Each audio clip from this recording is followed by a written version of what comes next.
ताई गौर प्रेमानंदे, नंदगांव धाम की, नंद महाराज की, श्री कृष्ण बलराम की, यशोदा मई की, हरे कृष्ण। तो आपका इस नंद बैठक नाम के स्थान पर बहुत बहुत स्वागत है। और आपके बाजू में यहाँ पर नंद कुंड है। आप नंदगांव में विराजमान हैं इस समय, क्योंकि धाम में जो कथा होती है, मेरा ऐसा अनुभव है कि धाम में ही नहीं, कहीं भी जब कथा होती है तो कथाकार नहीं बोलता, भगवान बोलते हैं और वही उनसे बुलवाते हैं जो आप लोगों को या श्रोताओं को सुनाना है। और किसको क्या सुनाना है ये भगवान को पता है। कथाकार को शरणागत भाव में रहना चाहिए और भगवान को उनकी जिह्वा से बोलने के लिए देना चाहिए। तो ये मत समझना कि मैं बोल रहा हूँ, ये समझना कि भगवान बोल रहे हैं, क्योंकि आप सब लोग भगवान के धाम में आए ना। भगवान का धाम यानी का भगवान का घर। धाम और तीर्थ में क्या अंतर है? धाम भगवान का स्वयं का घर होता है, निज धाम कहते हैं उसको, यानी राम जी का अयोध्या, कृष्ण का वृंदावन, उसको निज धाम कहते हैं। और तीर्थ उसको कहते हैं जब धाम से निकलकर भगवान जहाँ लीला करते हैं उस स्थान को तीर्थ कहते हैं। जो नासिक तीर्थ है, अयोध्या धाम है। धाम में जब हम आते हैं तो धाम भगवान का घर है। तो मेरे घर पे आप जब आते हो तो आपको क्या दिखाना है, किसके हाथ में है? मेरे घर में जब आप आते हो तो क्या दिखाना है आपको, ये किसके हाथ में है? मेरे हाथ में। उसी तरह से भगवान के धाम में जब आप आते हो तो आपको क्या दिखाना है, क्या सुनाना है, ये भगवान तय करते हैं। मैं भी कभी कभी सोचते रहता हूँ क्या बताऊँ, और कभी कभी मैंने कुछ प्लान ही नहीं किया हुआ था, वो भी सब निकल जाता है। तो मुझे इस बात पर पूरा विश्वास है कि धाम में भगवान ही बुलवाते हैं, भगवान के ही द्वारा कथा होती है। और क्या क्या रहस्य आप उनके धाम का हम लोगों को बताना है, ये वही तय करते हैं। हम तो केवल कठपुतली हैं, स्ट्रिंग्ड, क्या बोलते हैं उसको, स्ट्रिंग पपेट्स। उनके इशारे पे चलते हैं कठपुतलियाँ। 4 प्रकार के ब्रजवासी होते हैं। वैसे कई प्रकार के उनके वर्गीकरण हैं, क्लासिफिकेशन है, लेकिन एक जो हम चर्चा कर रहे हैं, जिनका यहाँ जन्म हुआ है, अनंत जन्मों के वैष्णव सेवा पुण्य कर्म करने से जब वो जीव राधा कृष्ण को प्रिय हो जाते हैं तो उनको धाम, वृंदावन धाम में जन्म मिलता है। यहाँ पर जन्म जो लेते हैं वो कितने भी फटीचर, गंवार, कुरूप, अविद्य यानी अनपढ़ दिखाई पड़ेंगे, लेकिन वैसे कभी भी उनको देखना नहीं। आप हम लोगों का एक मापदंड है किसी को देखने का। तो सुंदर हो तो लोग तुरंत उसके लिए आकर्षित हो जाते हैं, सुंदर नहीं हो लेकिन धनवान हो फिर भी आकर्षित हो जाते हैं, धनवान नहीं हो लेकिन बड़े ज़्यादा पढ़े लिखे हैं, 10-10 डिग्रियाँ हैं, तो भी हम नतमस्तक हो जाते हैं।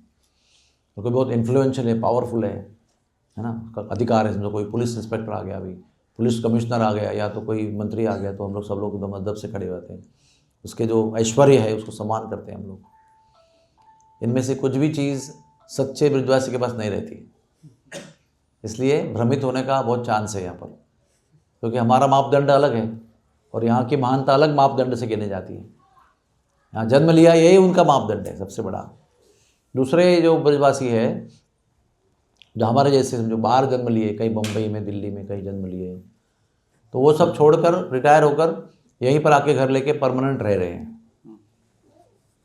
ब्रजवासी वो है जो ब्रज का वास करता है, चाहे परमानेंट लाइफ टाइम हो, कुछ समय के लिए हो, या कुछ समय बाहर कुछ समय अंदर हो, कोई प्रॉब्लम नहीं है। तीसरे टाइप के ब्रजवासी आप सब लोग, हम सब लोग हैं। हम लोग कुछ दिनों के लिए आते हैं यहाँ पर। और चौथे टाइप की जो ब्रजवासी है वो यहाँ पर आते हैं, यहाँ का हर एक दृश्य ऐसे देखते हैं कि वो हृदय में, उनके हृदय की लाइब्रेरी में बस जाता है। क्या गैलरी बोलते हैं ना उसको, मोबाइल में गैलरी में ही फिट हो जाता है वो। कभी भी खोल के देख सकते हैं। गैलरी का मतलब क्या होता है, जब चाहे उसको पीछे जाकर देख सकते हैं। गैलरी में क्या है, कहाँ गए थे, हाँ 14 फरवरी को कहाँ गए थे, तुरंत दिखाएगा आपको कि हाँ नंद बैठक गए थे।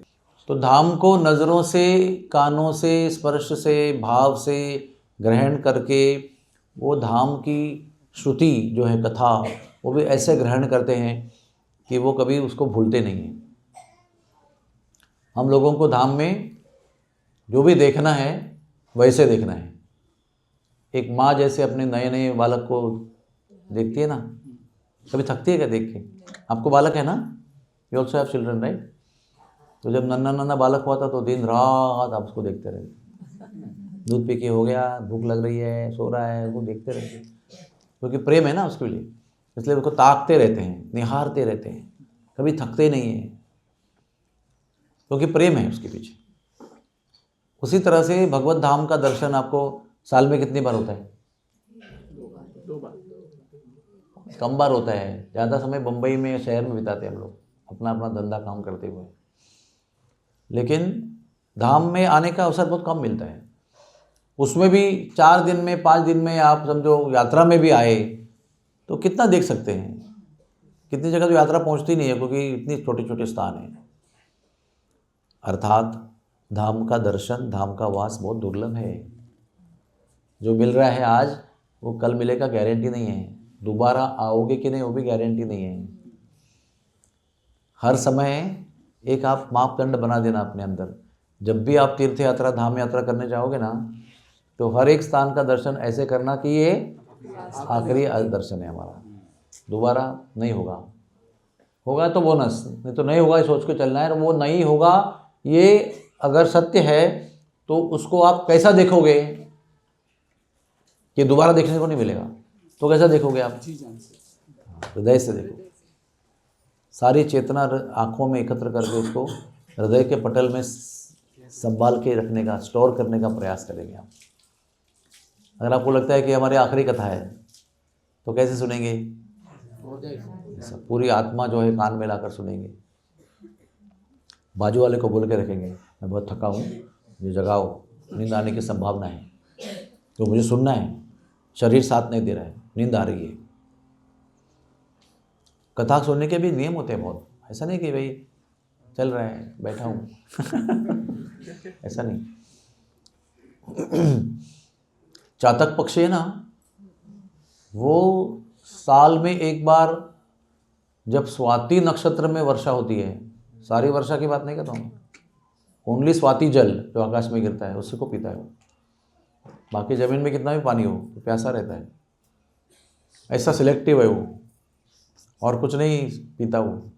स्वाति नक्षत्र में आकाश से गिरा हुआ पानी मुंह खोल के रहता है, जितना गिरेगा उतना पी लेता है। इमेजिन उस पक्षी में कितनी दृढ़ निश्चयता होगी, कितना समर्पण होगा। और राजहंस जो है वो दूध में पानी मिला के देंगे तो दूध पी के चला जाएगा। वो कभी अनावश्यक चीज़ को ग्रहण ही नहीं करेगा, जो आवश्यक है उसको ही ग्रहण करेगा। और तीसरा कौन है? महेश प्रभु। मछली है, वो गंदगी में छोड़ेगा उसको तो पानी को स्वच्छ कर देती है। और एक पक्षी है चातक, राजहंस, तोता। तोता है नहीं, शुक। शुक का क्या गुण है बताओ? मीठा है। शुक का गुण क्या है? नहीं, शुक उसके लिए फेमस नहीं है। हम लोग बहुत सारी चीज़ें करते हैं लेकिन कुछ चीज़ के लिए फेमस रहते हैं। वो रिपीट करने में एक्सपर्ट है। उसको जो सुनाया जाए वो कभी भी भूलता नहीं, उसको परफेक्ट उसी टोन में करेगा वो। अगर आपको बोले कि मेरी आवाज़ में बोलो तो तुम्हारे आवाज़ में भी बोलेगा वो। उसका श्रवण इतना परफेक्ट है कि वो बराबर रिपीट कर सकता है। तो अगर आपने कथा अच्छी सुनी है ठीक से, तो आपको उसको रिपीट करने को आना चाहिए। और कथा का और एक नियम है कि कथा जो है ना वो चिंतनीय विषय है। What ever you here you should meditate upon, process what you have heard. आपने जो सुना है उस पर आपको मंथन करना है, चिंतन करना है। वो होता ना वो फनेल, उसके अंदर जाली होती है, तो वो क्या करता है, डालते हैं उसके अंदर, लेकिन वो फिल्टर करके जो चाहिए उसको अंदर भेजता है, बाकी सबको बाहर रख देता है। वैसे आपके अंदर एक फ़िल्टर होना चाहिए, कान में भी और आँखों में भी। सब कुछ दिख रहा है दुनिया में, लेकिन देखना वही है जो आपको अनुकूल है। जो आपके लिए अनुकूल नहीं उसको नहीं देखना है, जो आपके लिए अनुकूल नहीं उसको नहीं सुनना है। तो ये सब मैं इसके लिए बता रहा हूँ। ये चौथे टाइप को जो ब्रजवासी है, ये ब्रज को कानों के माध्यम से, आँखों के माध्यम से ऐसे ग्रहण करता है कि वो ब्रज को हृदय में बसा लेता है, और हृदय में बसाकर जहाँ भी जाएंगे दुनिया में उसी में रहता है। वो शरीर उसका अमेरिका में होगा, इंग्लैंड में होगा, दिल्ली में होगा, कानपुर में होगा, कहीं जा रहा होगा, लेकिन उसका चित्त जो है वो वही है जहाँ उसका हृदय में बसा हुआ धाम है। हमारे प्रभुपाद जी ऐसे ही धामवासी थे, और हृदय में वृंदावन लेकर चले गए यहाँ से। इसका प्रमाण क्या है कि उनके जो जो मिले वो पहले भागकर वृंदावन आए। ये क्या है, क्या बाबा महाराज इतना बता रहे हैं, क्या है ये, एक बार देखना है हमको। तो सब लोग आके धाम भाग के वृंदावन आए, क्योंकि वृंदावन के राधा कृष्ण का प्रेम का रहस्य और सार लेकर हमारे प्रभुपाद जी अमेरिका गए थे। इसलिए जो उनके हृदय में था, आपको और एक बात बताता हूँ, सब लोग ध्यान से सुनना। बाजू में जो बैठे हुए हैं उनको अच्छी धूप लग रही है ठंड में, नींद के लिए बहुत ही अच्छा वातावरण है। जितना टेक के बैठेंगे उतना आराम से नींद आएगी आपको। लेकिन मैं बहुत आपको इम्पोर्टेंट बात बताने जा रहा हूँ। हमारे गुरु महाराज भी इसमें धाम में रहे थे। हम लोग यहाँ पर ना कोई भगवान को खोजने के लिए नहीं आए हैं, बता रहा हूँ मैं आपको, ऑनेस्टली बता रहा हूँ। हमको लगता है भगवान तो मिल गया, हमको पता है भगवान कौन है। कृष्ण भगवान है, कृष्णस्तु भगवान स्वयं एते च हम सफला पुंस, जानते हैं ईश्वर परम कृष्ण। कोई खोज नहीं रहा यहाँ पर, सब देख रहे हैं खाली, लेकिन वो खोजते हुए आए थे। कौन है वो भगवान, मुझे देखना है, मुझे पता करना है। तो जब यहाँ पर आए बरसाने में, नंदगांव में भी रहे वो, बरसाने में जब गए 6 महीना रहे पहाड़ पर, तो वहाँ पर उनको वो अनुभूतियाँ हुई जिनकी खोज में थे वो।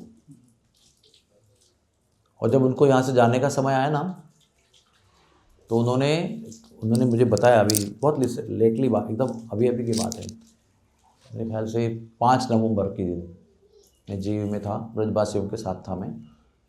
तो उन्होंने बताया कि मैंने जितने स्थान ब्रज में दर्शन किए, उस सारे स्थानों का एक चिमटी मिट्टी एकत्र करके एक छोटे से कॉटन के थैली में रखी, छोटी सी ऐसे होते हैं थैली, सब जगह की।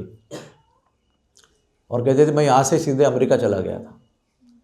तो अमेरिका में दिन में कम से कम 3 बार मैं वो खोलता था, और बताते जब खोलता था तो कुछ ऐसे रह जैसे आकाश में ऐसे होते ना, समझो एक पाउडर का डब्बा आपने खोल दिया समझो, तो ऐसे था ना मिस्टी स्प्रेडिंग, वैसे वो धूल ऐसे होती थी।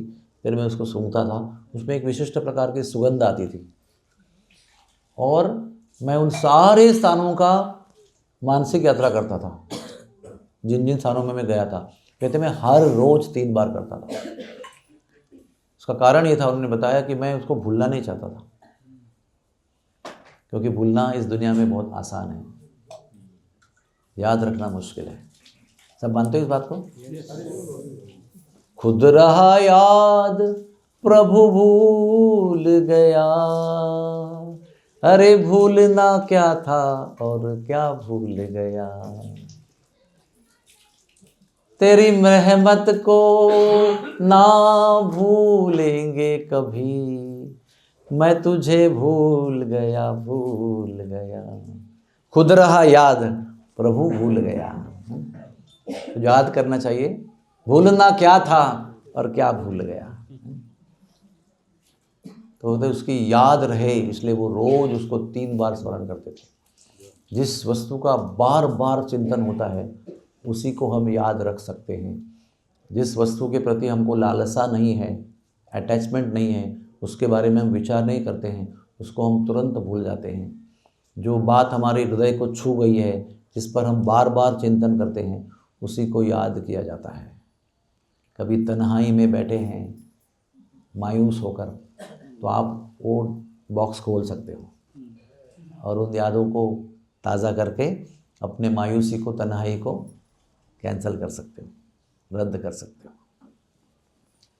क्योंकि भौतिक दुनिया का जीवन जो है ना, वो केवल दुखों से भरा है। Please understand. आपको लगता है कि हम लोग यहाँ हैं, वहाँ हैं, घर है, गाड़ी है, ऐसा है, बच्चे है, अच्छी नौकरी है, सब कुछ लगता है आपको, लेकिन कहीं भी सुख नहीं है।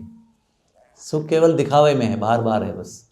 तो जैसे ऑडी गाड़ी में घूम रहे, देखो मर्सिडीज में जा रहे हैं, देखो कितना बड़ा महल है उनका, देखो 28 मंजिल का। लेकिन जो एक भिखारी को कष्ट होते हैं, उसी टाइप के कष्ट जो है वो अमीर आदमी के लिए भी होते हैं। और ये सारे दुखों का जो अनुभव है, इसमें राहत केवल एक ही है, ऐसे धामों की यात्रा की यादें जो हमको भौतिक स्तर से उठाकर दिव्य स्तर पर लेके जाती हैं। और दिव्य स्तर पर केवल आनंद होता है, दुख और कष्ट नहीं होता। ये सब मैं इतना सब क्यों बता रहा हूँ आपको?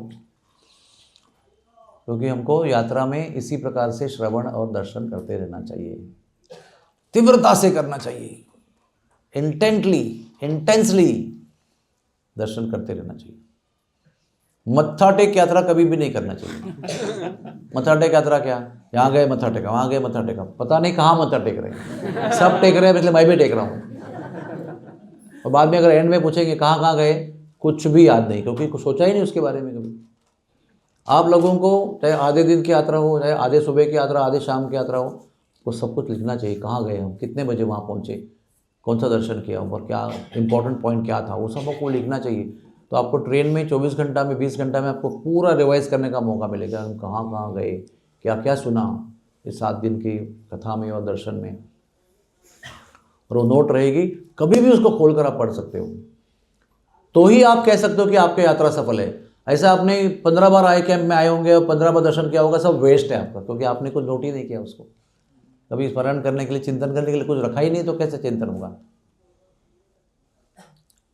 और दूसरी बात है याद करने का, उसको दोहराना,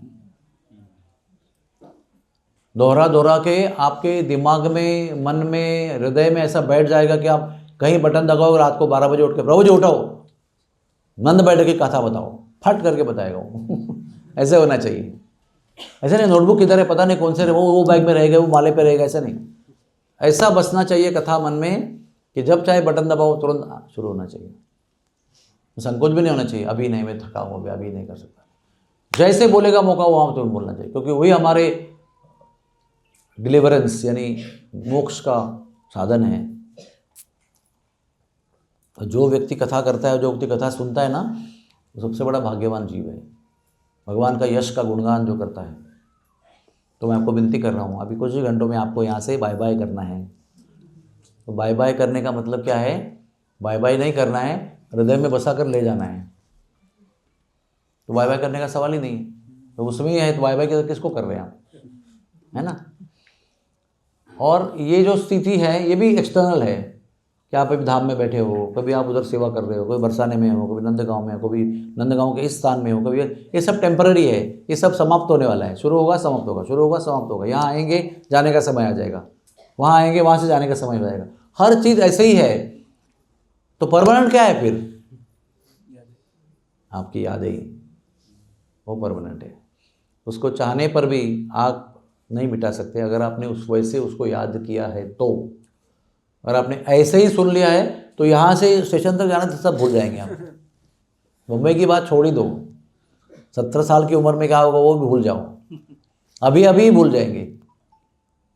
इसलिए मैंने इतनी बड़ी प्रस्तावना दी आपको कि हमारा भी कथा करने का प्रयास ये रहता है कि आपको याद रहे सब कुछ, चाहे कथा हो, चाहे बोध हो, चाहे उपदेश हो, याद रहे, क्योंकि वही हमारे लिए टेक होम मैसेज है। लीला भी भगवान ने अनंत किया हुआ है, लेकिन हर लीला में बोध है हमारे लिए, टेक होम मैसेज है। तो ऐसा है, नंदगांव है, नंदगांव कृष्ण का रहने का स्थान है, नंद बाबा रहते हैं। आपने नंद बाबा ने दर्शन किया ना, तो बाबा मैया दोनों भैया खड़े उधर, आपने ठीक से देखा होगा ना, तो आपको पता चलेगा कि दोनों सेम भी दिखते हैं और डिफरेंट भी दिखते हैं। उसके लिए ठीक से दर्शन करना चाहिए। एक होता है देखना, एक होता है निहारना, एक होता है घूर के देखना। ऐसे देखो कि वो हृदय की छवि कैमरा में नहीं, इधर के पटल में सेटल हो जाए, है ना। तो वो बलराम जी थोड़े से बड़े हैं, कुछ सूत बड़े हैं उनसे, चेहरा भी उनका बड़ा है। और बलराम जी के चेहरे में थोड़ा सा बड़े बालक का भाव है, कृष्ण के चेहरे पे थोड़ा छोटे बालक का भाव है। आप देख लो, फोटो निकाल के भी देख सकते हैं, मैंने आगे बैठ के निकाला। जय हो। तो कभी गौर से देखना घर जाके। राधा रानी कोने में खड़ी है। मैंने आपको कल बताया था ना धनसुखा मनसुखा के बारे में, उनको देखा क्या आपने? उधर ही देखते हो, उधर ही देखते हैं। ऐसा चेहरा है कि ऐसा मग्न होकर देखते हैं उधर। वैसे हमको भगवान का देखना चाहिए, ऐसे वो खोए हुए हैं उसके अंदर, पूरी तरह से खोए हुए हैं जिसको देख रहे हैं। जैसे गोपियों को ना जब बोला जाए कि आपको अभी पीले फूल बिनना है, आज पीले फूल चाहिए आपकी तरफ से, तो वो गोपी को पूरे विश्व में पीले फूल के अलावा कुछ दिखता ही नहीं है। गुलाबी फूल भी अच्छे हैं, लेकिन वो किसी और को बताए वो उसको गुलाबी दिखते हैं। ऐसे खोना चाहिए दर्शन में। The object of your vision should be only one, focused, है ना। एक हो गया वो। और वो बता रहे थे ना वहाँ पे गोस्वामी जी कि वो काले रंग के क्यों हैं। बलराम जी जितनी जगह ब्रज में हैं, कितने मंदिर हैं उनके, दक्षिण में सबसे दक्षिण में बलदेव, उनका 6 फुट का 6 इंच का मूर्ति है वहाँ पर, रेवती जी के साथ है, 6 फीट बाय 6 इंच। वज्रनाभ ने बनाया उसको। जब बलराम जी आए थे संदेश लेकर, 2 महीना रहे थे ब्रज में, उस समय का बनाया हुआ, मतलब उस समय का यादगार में बनाया हुआ, उसके बाद में बनाया हुआ मूर्ति है। फिर रेवती बलराम जी का उच्चे गांव में है, नंदगांव में है, कई जगह पर है। सारे जगह पर उनकी मूर्ति सांवले रंग की है। पूरे ब्रज में जहाँ जहाँ ब्रज है उनका विग्रह सांवले रंग का है। क्यों? क्योंकि वो कृष्णमय रहते हैं चेतना से, कॉन्स्टेंटली मेडिटेटिंग ऑन कृष्णा, इसलिए वो कृष्ण का ही रंग धारण कर लेते हैं। दूसरा, वो भी मुरली बजा रहे हैं। केवल वही नहीं बजा रहे हैं, सारे ग्वाल बाल भी बजा रहे हैं। आप दशम स्कंद पढ़ेंगे तो उसमें वर्णन है, सारे ग्वाल बाल मुरली बजाकर गौचारण कर रहे हैं। तो इसमें एक हट का बात भी है कि उसके पास मुरली है तो मुझे भी चाहिए, इसलिए उसको भी दे देते हैं। जो खिलौना उसको दिया है इसको भी देते हैं। तो ये ऑलमोस्ट सेम है ना। वो कितने 15 दिन का, एक साल 15 दिन का डिफरेंस है उसका। 15 दिन का नहीं, खाली 1 साल 15 दिन का। लेकिन वो तो ऑलमोस्ट सेम ही होते हैं ना, वो सब कुछ सेम सेम मांगते हैं, गेंद भी सेम मांगते हैं, खिलौना सेम मांगते हैं, सब कुछ सेम मांगते हैं। तो मैया श्रृंगार भी सेम करती हैं। कभी भी आप देखो नंदगांव में कभी डिफरेंट श्रृंगार नहीं होता है। अब यहाँ पर 2 बच्चे आएंगे घर से तो अलग अलग पहनाते ना आप लोग, लेकिन वहाँ पर ऐसा नहीं होता है, सेम टू सेम। जो भी पहनाया है कान में, गले में, सेम टू सेम रहता है। वो तो झगड़ते हैं, वो मुझे क्यों नहीं पहनाया, दाऊ जी को पहनाया। और तीसरी बात है उसमें सुरक्षा का भाव, जो उन्होंने बताया। क्योंकि कंस के पास में वीडियो फिल्म नहीं थी कृष्ण के विषय में, खाली वर्बल मैसेज था। तो सबको ओरिएंट करना है समझा आपको, तो क्या बताएंगे, वो नीला रंग का है, सांवले रंग का बालक है, वो पीतांबर पहनता है, वो मोर पंख पहनता है, वो मुरली बजाता है। तो इसी को देखकर वो, अबे और कोई बच्चा सांवला नीला नहीं है ब्रज में, तो ये बलराम जी वो रूप धारण करते हैं, वो रंग धारण करते हैं, वो भी मोर पंख पहनते हैं, वो भी मुरली बजाते हैं, ताकि कंस का भेजा हुआ आदमी कंफ्यूज हो जाए। लेकिन कभी कभी ये इस प्रयास में बलदेव जी बुरे फंसते हैं। पता है आपको, एक बार केशी राक्षस का आने का हुआ, मतलब उनको पता नहीं था, यहाँ पर वहाँ से ऐलान हुआ कि जाओ केशी उस बालक को मारो। तो यहाँ पर ये खेल रहे थे सब लोग।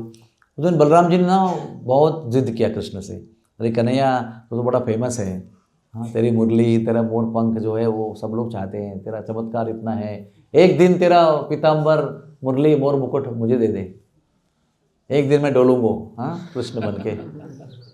भैया ने दे दिया तुरंत, बड़े भैया मांग रहे थे। और उस दिन वो मोर पंख मुरली और पीतांबर पहन के घूम रहे वृंदावन में, और उतने में केशी आया। सो देखा पीतांबर भी है, हाँ मोर पंख भी है, मुरली भी है। तो इससे लात मारा छाती पे उसके। कहते वृंदावन से गोल गोल गोल गोल गोल गोल होके नंदगांव में पहुंच गए। वो मैया के गोद में घुस गए डर के मारे। और तुरंत सब उतार दिया, ले ले भाई, नहीं चाहिए, मैं नहीं चाहिए, ले ले, तेरी मुरली तुझे ही मुबारक। तो स्टोरी का नाम है वन डे एज कृष्णा।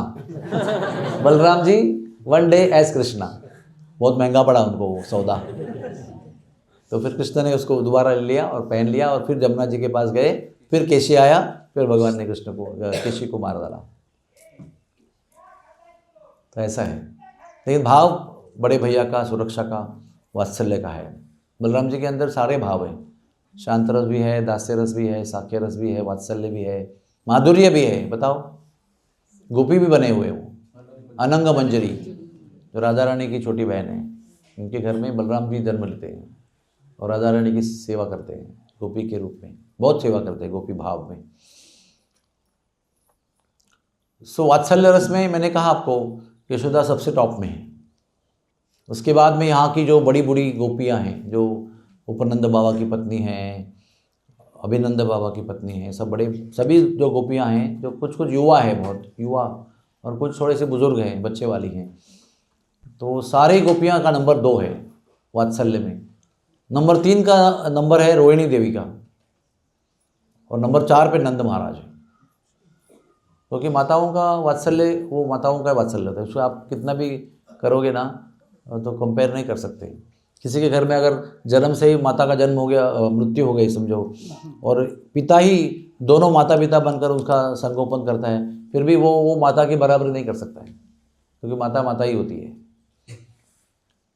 तो नंद महाराज, और नंद महाराज तक जो है वो सब लोग ब्रजवासी है, यानी माधुर्य वात्सल्य। इस माधुर्य वात्सल्य में उनको पता नहीं है कि भगवान कौन है। भगवान मेरे बालक है, बस मट्टी खाएगा तो बीमार पड़ जाएगा, यहाँ कूदेगा तो बीमार पड़ जाएगा, ऐसा डर रहता है।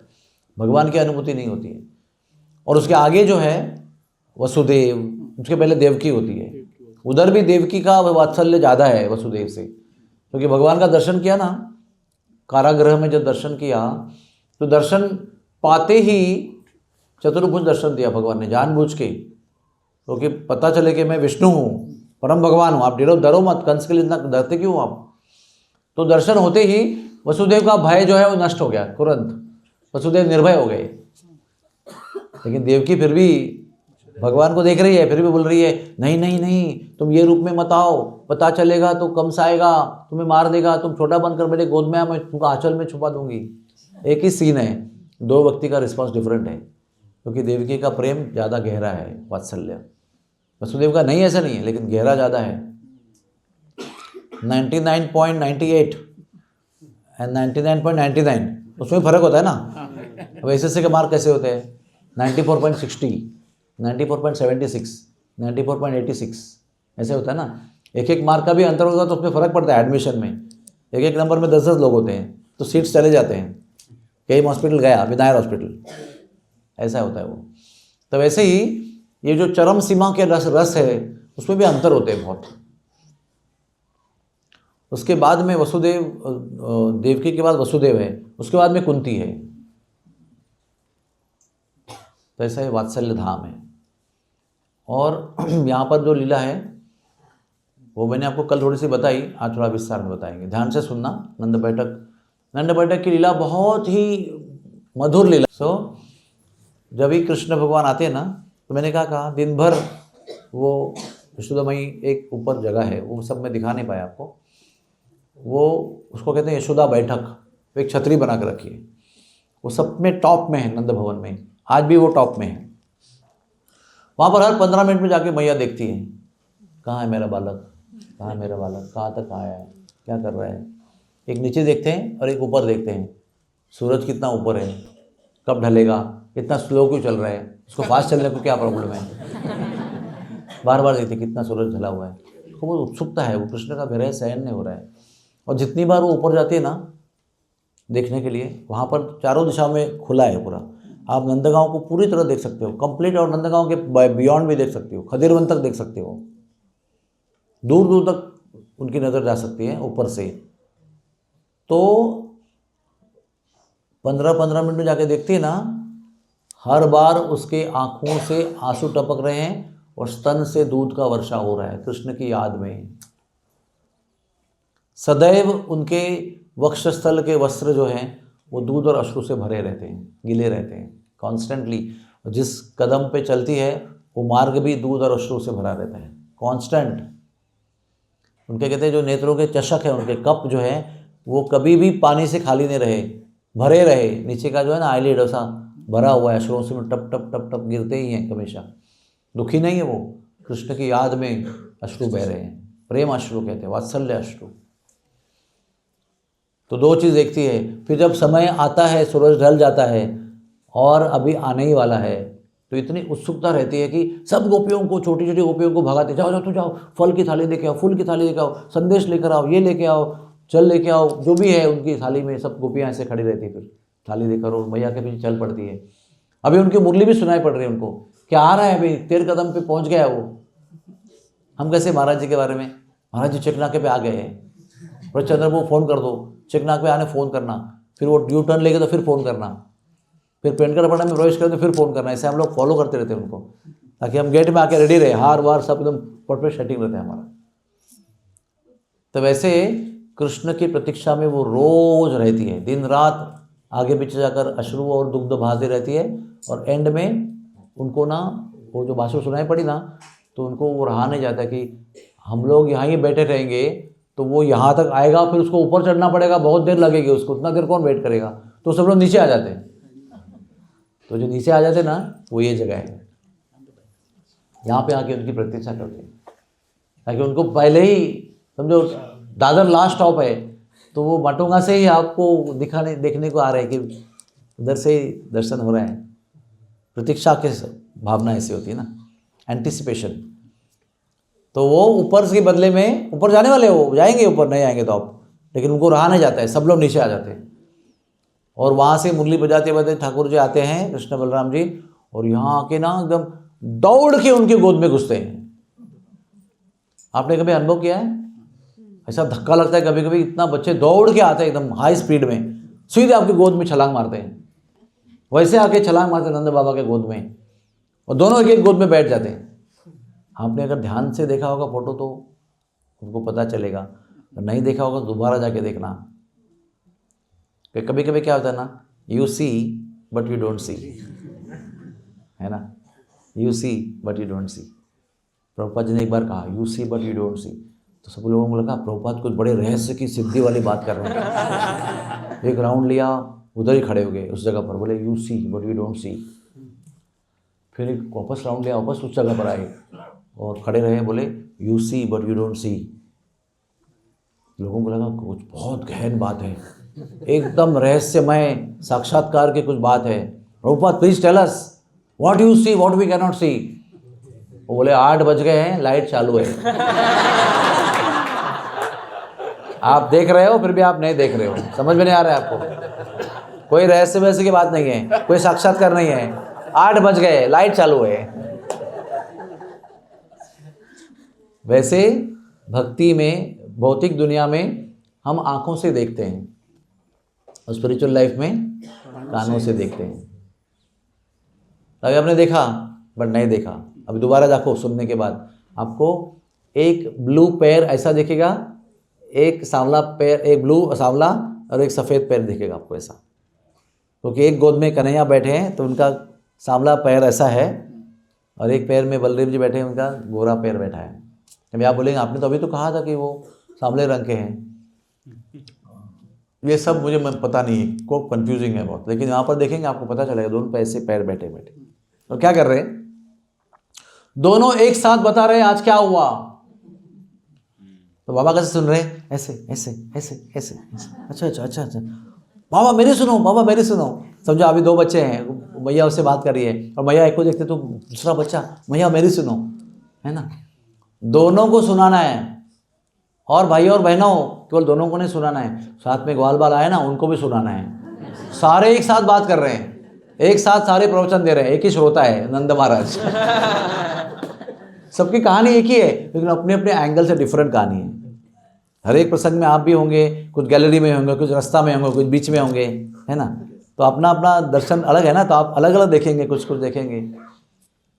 तो वैसे ये जगह है, यहाँ पर कृष्ण कथा होती है। कृष्ण भी कह रहे हैं, बलराम जी भी कह रहे हैं, सारे ग्वाल बाल भी कह रहे हैं, नंद बाबा यशोदा सुन रहे हैं। दोनों उनके गोद में बैठे हैं। और सारा दिन में क्या हुआ, जैसे हम लोग कोई बच्चे स्कूल से आते हैं ना, तो पहले उनको सुनाना है, मैया मामी सुनो ना मैं क्या बता रहा हूँ, बोला अभी मैं बहुत नहीं नहीं नहीं आप बैठो ना सुनो ना, और नहीं सुनेंगे ना तो बहुत नाराज़ हो जाते हैं, बहुत दुखी हो जाते हैं बच्चे। इसलिए मेरे गुरुजी ने मुझे एक आदेश दिया था, सब लोग जो नए नए बच्चे वाले हैं याद रखना, हाँ, कि बच्चा स्कूल जाते समय आपको उनको विदा करना चाहिए, और बच्चा स्कूल से आता है तो रिसीव करने के लिए आपको घर पे रहना चाहिए। You can not be saying कि मैं ऑफिस में हूँ, मैं मार्केट गई हूँ। मैं अभी भी मुझे याद है, मैं बचपन में जब स्कूल से आता था तो कई बार मेरी मम्मी उसमें मार्केट गई होती थी, मैं बहुत दुखी होता था, why she has to go to market only now. वो आकर मुझे लेके भी जा सकती थी, मैं उसके साथ में रहा, मुमकिन था मुझे रहना, लेकिन मुझे 5 बजे ही उसको मार्केट में क्यों जाना है, ऐसे मेरे मन में बहुत प्रश्न आते थे, उत्तर कुछ है नहीं उसका, लेकिन मैं बहुत व्याकुल हो जाता था मम्मी के संग के लिए। वैसे ही ये लोग बड़े ध्यान से इत्मीनान से सुनते हैं जो कृष्ण बलराम कह रहे हैं। तो इसको ये स्थान जो है ना पेशेंस का स्थान है, संयम का स्थान है। यहाँ पर बोर नहीं होना है, यहाँ पर यहाँ वहाँ नहीं देखना है। कृष्ण बलराम बोल रहे हैं, आप भी हो गया क्या तुम्हारा, अभी कितना बाकी है, और बस भी करो ना, अभी मुझे काम भी तो है, ऐसा नहीं बोलते। पूरा शांत होने तक सुन लेते हैं। ग्वाल बाल भी शांत हो जाते हैं, फिर ग्वाल बाल अपने घर जाते हैं और सेकंड कमेंट्री शुरू करते हैं। किसको? अपने माता पिता को। यहाँ का हो गया, फिर यहाँ से उनको दोनों उठा कर ले जाते हैं पहाड़ पर, फिर उनके वस्त्र बदलते हैं, धूल से भरे होते हैं, फिर उनको स्नान कराते हैं, फिर उनको गीत गाते हैं उनके लिए, फिर लोरी गाते हैं, फिर उनको दूध पिलाते हैं, स्तनपान कराते हैं, मिठाई खिलाते हैं, फिर लोरी गाकर सुला देते हैं। ये रोज का नियम है। इतना सुंदर स्थान है। तो नंद भवन का दर्शन हो गया, ये हो गया। उसके आगे हम लोग कहाँ गए? नरसिम्हा मंदिर गए। वो नरसिम्हा मंदिर में फिर वही बात ना, आज का थोड़ा सा क्रम उल्टा हो गया, कथा बाद में हो रही, दर्शन पहले हो गए, फिर अभी वापस नहीं जा सकते वहाँ पर। तो मैं आपको बताना चाहता हूँ नरसिंह मंदिर में क्या क्या था। नरसिंह मंदिर में एक वराहदेव की मूर्ति थी, देखा ना आपने? हाँ, अच्छा किया आपने देखा। फिर वराहदेव के बाजू में षडभुज गौरांग की मूर्ति है, मुरली धारण के हुए 6 भुजा वाली मूर्ति है। ओके, ये देखो मैं तो दिखा रहा हूँ आपको, ये वराहदेव की मूर्ति है। ओके, उसके बाद में जो है ये नरसिंहदेव की मूर्ति है। नरसिंहदेव के राइट साइड में इधर प्रहलाद महाराज है, ठीक से देखना चाहिए। नरसिंह भगवान के साथ प्रहलाद जी होते ही हैं, उनका दर्शन भी करना जरूरी है। और उसके आगे जाएंगे तो ये नंद बाबा की पूजित शालिग्राम शिला है। और इसके आगे जाएंगे तो ये देखो, ये षडभुज गौरांग है। अब यहाँ से क्या दिखेगा दूर से? फिर ये जगन्नाथ जी भी है बीच में, है ना? और एक बाहर में ढकी हुई थी मूर्ति, ये हम हमेशा देखते हैं, ये शेषशाही विष्णु भगवान है जो विराजमान है। देखो वो जो पुजारी है ना वहाँ का, उसका नाम भक्त चरण दास है, उसकी उम्र 90 के ऊपर है, और वो बता रहे हैं कि 60 साल के ऊपर उनकी सेवा यहाँ पर एक ही जगह पर हुई है। ब्रजवासी भी बहुत मानते हैं उनको। एक जगह पर टिक के सेवा करना आसान नहीं है, इसमें मैंने पहले भी बताया आपको कथा में कि ब्रजवास आसान नहीं है। यहाँ पर रहना, यहाँ पर टिकना, और भी सेवा करते हुए, दिल से सेवा करते हुए टिकना बहुत मुश्किल है। यहाँ कई लोग भाग जाते हैं। तो फिर भूल हो गया, 1 मिनट रुको जरा, मैं दिखाता हूँ आपको। तो मैं फोटोग्राफ करता इसके लिए हूँ ताकि लोगों को दिखा सकूँ और बता सकूँ, और लोगों को भी उसका पहचान हो जाए अच्छी तरह। ठीक है, हो गया? ये हो गया ना? अभी देखो सर, एक गणेश जी की प्राचीन मूर्ति थी, बहुत प्राचीन, इसमें 1 2 3 7 मुख है गणेश जी के, प्लस 6 मुख है शायद। उसके बाद में आपने मांट देखा ना, मांट, इसमें यशोदा माई दही का मंथन किया करती थी। इसमें आप जैसे आदमी खड़े हो सकते हैं, फिर भी मटका बड़ा है। हमने बहुत मटके देखे पहले, लेकिन सब मटके टूट फूट के नष्ट हो गए कालांतर से। इसलिए मैं आपको बता रहा हूँ कि आप है ना, जब यहाँ देखोगे ना, तो हम तो आपको बता रहे हैं फिलोसॉफी की, ऐसा देखो कि लास्ट टाइम देखोगे, लेकिन ये हकीकत भी है कि अगली बार वो स्थान रहेगा ही नहीं वहाँ पर, नष्ट हो जाएगा, बिक जाएगा, प्लॉट कटेंगे, बिल्डिंग बनेगी, कुछ भी होगा, दुकान बनेगा वहाँ पर। तो इसलिए जब भी हमने देखा था ना, तो अभी नहीं हमको दिख रहा है, लेकिन हमने जो देखा था वो हमको याद है, वही भाग्य है हमारा। तो ऐसे ही हमने कई मार्ट देखे थे। एक मार्ट तो अभी भी है, पहले तो खुला आसमान में था वो, कोई उसका रखवाला नहीं था। अभी तो कम से कम बंद करके मंदिर बनाया, कोई रखवाला उधर है, कुछ देखभाल करता है, मेंटेन करता है, तो आगे वाली पीढ़ियों को भी दिखेगा वो कैसा भी मटका होता है। नहीं तो खाली मटका बोलेंगे तो बोले क्या आप मुझे बकवास करते हैं, 6 फुट का कोई मटका होता है क्या? लेकिन आप देखोगे तो यकीन करोगे ना, देखो इसके अंदर आप खड़े हो सकते हो इतना। और उसमें मंथन करती थी मैया प्रेम से, कंगन की आवाज़, घुंघरू की आवाज़, कमर काचने की आवाज़, कुंडल का हिलना डुलना, वो सबके म्यूजिक के अंदर बनाती थी वो। ये नंद बाबा की गौशाला है। देखो सुंदर सुंदर गौशाला। उसके बाद में आप यशोदा कुंड पे गए, है ना। यशोदा कुंड पे जब कृष्ण भगवान छोटे थे, बलराम जी, तो उनको स्नान करते थे यशोदा माई, रोहिणी माई। और यशोदा कुंड पे जो आपने विग्रह देखा क्या, ये देखो, ये अभी कुंड का दर्शन है ना, कुंड का दर्शन। फिर वहाँ पर एक शिवजी भी थे, आज शिवरात्रि है, ये देखो ये दर्शन है। तो मेरा भाग्य था कि मेरे पुराने परिचित वयोवृद्ध एक ब्रजवासी गोस्वामी मेरे साथ साथ ही चल रहे थे, वहाँ से ही मुझे मिले, मुझे पहचाना, मैं उनको पहचाना, हम साथ में चलते गए। तो उन्होंने बताया इस विग्रह को गौर से देखो, भाव क्या है इसका। इस विग्रह में मैया ने गया, अच्छा, मैया ने दोनों के हाथ पकड़ के रखे और मैया बता रही है बेटा आगे मत जाना, वहाँ हवा है, क्योंकि ये हाउ बुलाऊ का स्थान भी है यशोदा कुंड। तो ये हाउ बिलाओ है। लेकिन भाइयों और बहनों, मैं जो कहता हूँ ना वो मेरे अनुभव की बातें हैं, ओके। पढ़ी लिखी बातें भी है, लेकिन अनुभव की बातें क्यों? क्योंकि हमने ओरिजिनल हाउ बिलाव देखे हैं जो बड़े विशाल थे, ओरिजिनल। ये इसमें से ये जो है ना, ये वाला ये लास्ट वाला जो है ना, ये ओरिजिनल है, वो टुकड़ा है उसका, पूरा नहीं है। माता जी हरे कृष्णा, आप सामने बैठी हैं, देखो आपको सामने को दिखाई पड़ रहे हैं। और ये सब जो है नए बनाए हुए हैं, आर्टिफिशियल है, वो वापस एक लास्ट में है, वो ओरिजिनल है। नहीं वो इस फोटो में नहीं है, आपको दिखाता हूँ, रुको जरा। देखो इस पर बलराम जी के 5 उंगलियां भी है, और उसके आगे और एक है। अबे ओरिजिनल जो थे वो चोरी हो गए, कई करोड़ों में उनका सौदा हुआ, फिर वो मिले तो गवर्नमेंट ने सोचा कि इतनी कीमती वस्तु अगर खुले में रखेंगे, कोई पुजारी नहीं, कोई रखवाला नहीं, तो वापस चोरी हो जाएंगे। तो अभी वो मथुरा के या दिल्ली के कई म्यूजियम में रखे हुए हैं। हमको ढूंढना, उनको पता नहीं कहाँ पर है। मैंने पूछा कहाँ पर, हम जाके दर्शन करेंगे ना उनका, तो बोले पता नहीं है, वो है लेकिन उनके रखे, सुरक्षा में रखे हुए। तो अभी समझ में आ रहा है मैं क्या बोल रहा हूँ? अभी दिखेगा, बाद में नहीं दिखेगा आपको, व्हाट टू डू, ऐसा है। तो ये जो हो गया, ये एक अवशेष है उसका, 2 बाकी है, बाकी 3 जो है वो आर्टिफिशियल बने हुए हैं। तो आर्टिफिशियल बने हुए, उसमें क्या है, उसमें बलराम जी को एक हवा ने पकड़ के रखा है। बलराम जी ने फिर हाथ लगाया तो वो पत्थर हो गया। ऐसे लीला है यहाँ की। और टोटल 4 है, तभी भी टोटल 4 थे, क्योंकि 4 लोग आए थे, 2 सेनापति और 2 उनके बच्चे, 4 लोग आए थे कंस के द्वारा कृष्ण को ढूंढने के लिए।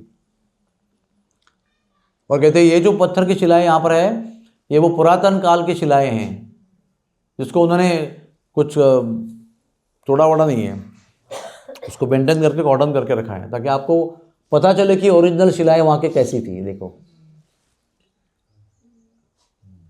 धाम में हमको देखना यही है, विशेषता देखनी है जाके। Specialized thing we should keep watching, intently we have to keep watching and grasping things. हाँ, फिर ये नंदगांव की चामुंडा देवी का दर्शन है।